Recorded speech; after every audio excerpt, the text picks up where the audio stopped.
Morning students.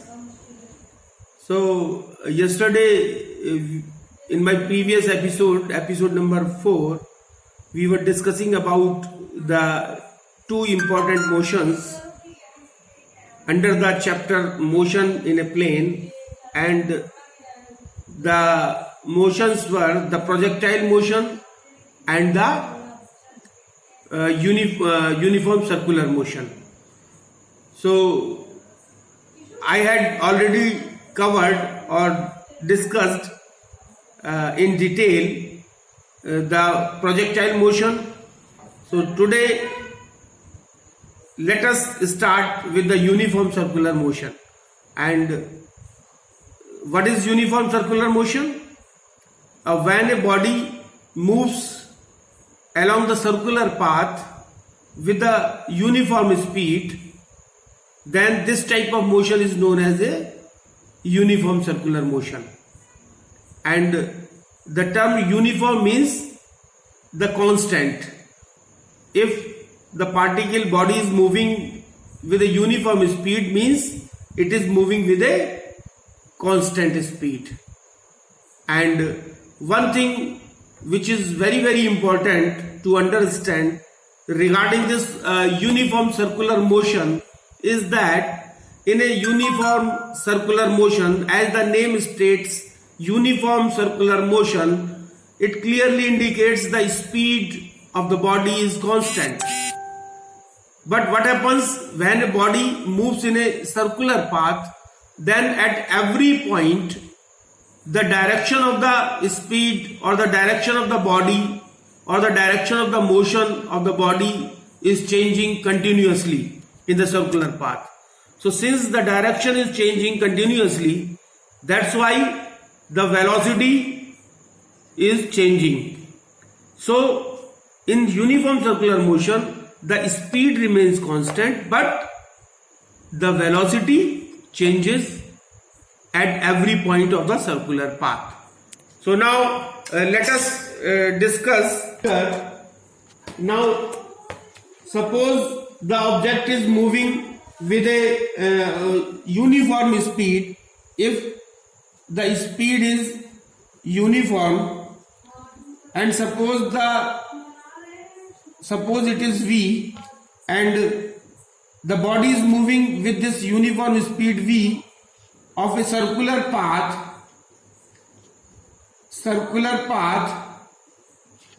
of radius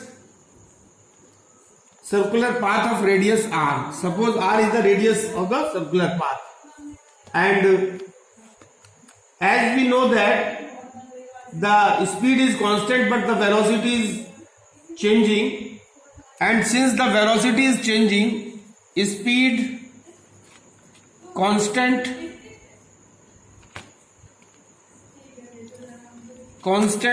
but velocity changes in case of uniform circular motion.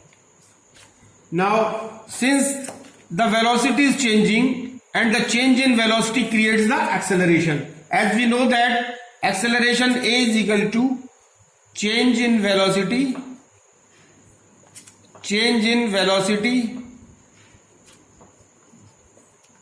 divided by time. So since there is a change in the velocity, it creates the acceleration. Now calculation of magnitude and direction of the acceleration.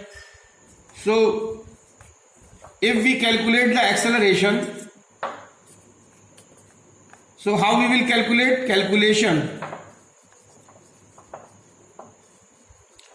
So calculation, suppose r be the position. Now we will see over here that r is the position vector of the body at point P, and at point P v is the velocity of the body at point P, and suppose after a time interval the body moves up to P dash point, and here at P dash point r dash is the position vector of the body at P dash, and at this point the velocity is v dash. Now we know that the velocity at a point is along the tangent at that point in the direction of motion. So suppose if we find out the velocity at this point P, then the direction of the tangent along the direction of the motion will give the direction of the velocity. तो अगर हम इस point पे velocity की direction देखना चाहेंगे तो इस पॉइंट पे हम एक टेंजेंट खींचेंगे और टेंजेंट के अलोंग में ही उसकी वेलोसिटी होगी. जो टेंजेंट की डायरेक्शन होगी along the motion of the body, that will give the direction of the velocity. So at point P dash, the direction of the velocity is shown as this V dash, this direction. So now V dash, here V dash, vector V dash, vector V is perpendicular to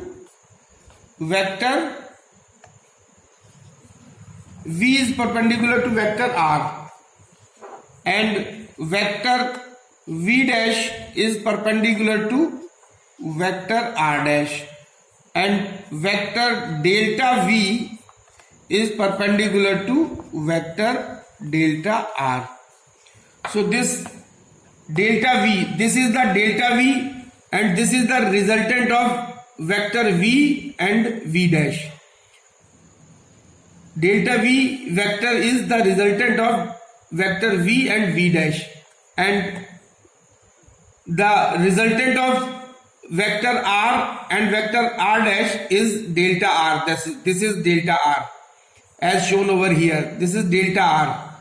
So delta R, the direction of delta V is along this side, and the direction of delta R is along this side. So this is delta V. This shows that delta V is perpendicular to delta R. Delta V is perpendicular to delta R, and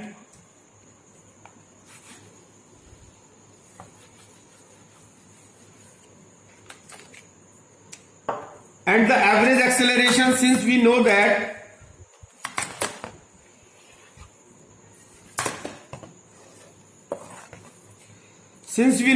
the average acceleration is given by delta V upon delta t, so the direction of the delta V will be along the direction of the acceleration. तो acceleration की जो direction होगी will be direction of acceleration will be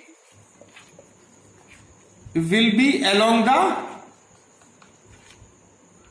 direction of velocity. Direction of velocity. Direction of acceleration will be along the direction of the velocity, and we have already proved that the direction of velocity is perpendicular to the direction of position vector, this resultant of the position vector at the point P and P dash. So the direction of the acceleration will be perpendicular to delta R, and therefore the direction will be the direction of this delta V is towards the center of the circular path, and this is towards the direction of delta V is towards the center of circular path, and the direction of the acceleration will be towards the center of the circular path. So now magnitude of acceleration. So this is the direction of the circular path. The direction of the acceleration will be towards the center of the circular. Magnitude of acceleration. This magnitude of acceleration is given by limit delta t tends to 0 and delta v, magnitude of delta v upon delta t. This is equation first. Let the angle between the vector r and r dash be delta theta. The angle between the vector r and r dash be delta theta. So in triangle CPP dash, CPP dash is formed by the vector by the position vectors, and GHI is formed by the velocity vector. So this triangle CPP dash by position vector and triangle GHI by velocity vector.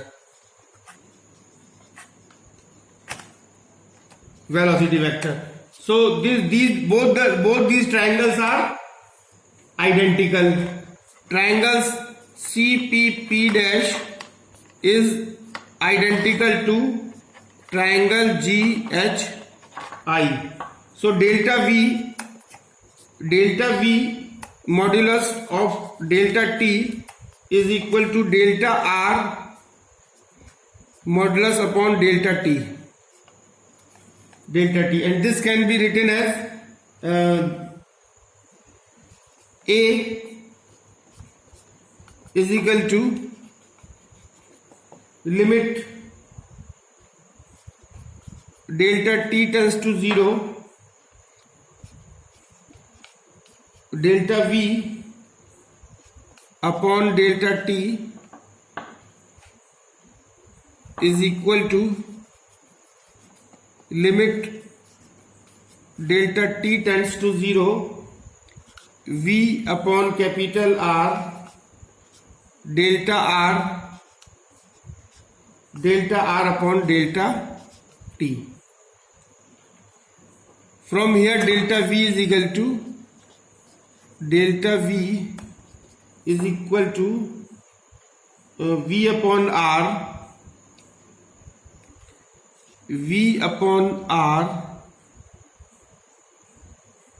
delta R.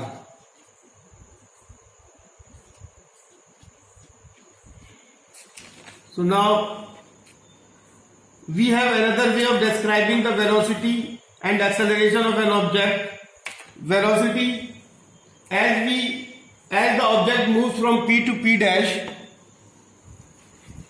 Now velocity can be described in the another way, as the object moves from P to P dash in time delta t, then the line CP, this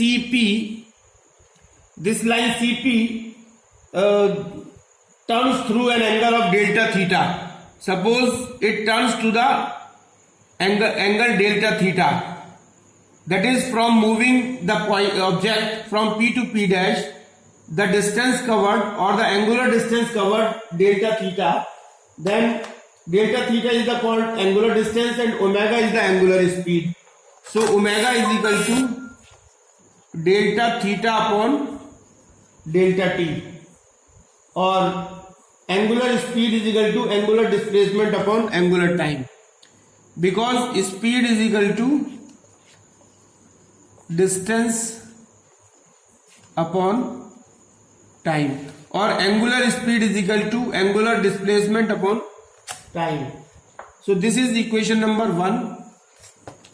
And now if the distance traveled by the object during the time delta t is delta s, suppose delta s distance is covered in time delta t, then we know that v is equal to delta s upon delta t, and delta s is equal to r delta theta, and v is equal to r delta theta upon delta t, and or we can say that v is equal to r, and this delta theta upon delta t is omega.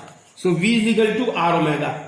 So v is equal to r omega, where v is the linear speed, r is the radius of the circular path, and omega is the angular speed. Omega is the angular speed, r is the radius of circular path, and v is the linear speed. Now centripetal acceleration. Centripetal acceleration. So centripetal acceleration in terms of angular acceleration. So this AC is the centripetal acceleration is equal to V square upon R. And we know that V is equal to R omega. On putting the value of V over here, this is omega square R square upon R will cancel, and this will give omega square R, or centripetal acceleration is equal to omega square R. So this is equation number 2. Now what is time period? Time period. So time period is defined as the time taken to complete one revolution. So this is known as, and this is denoted by capital T. And frequency,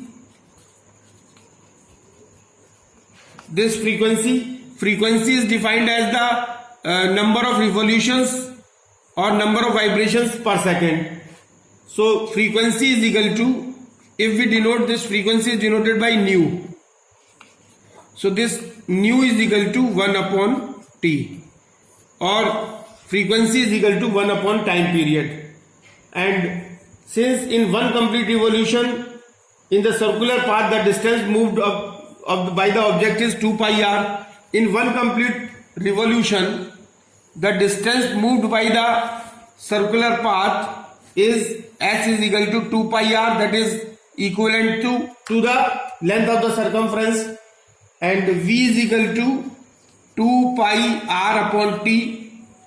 As we know that speed is equal to distance upon time, and this is equal to 2 pi r, and this 1 upon t is frequency nu. So this is the another equation, and v is equal to r omega. V is equal to r omega. Omega is equal to v upon r, and this is equal to 2 pi r nu upon capital R. R will cancel, and this will be 2 pi nu, or we can say that 2 pi upon t. So this is omega. Omega is equal to 2 pi upon t, and since v is equal to 2 pi rv, since v is equal to 2 pi r nu, then acceleration AC is equal to v square upon r, and on putting the value of v, we will get 4 pi square r square nu square upon r, and r will cancel, and this centripetal acceleration will be given by 4 pi square nu square r. So this is the AC is the centripetal acceleration. So this is the end of the topic, and this is also the end of the chapter. So now you complete all the notes and send me in the group. Okay, thank you very much.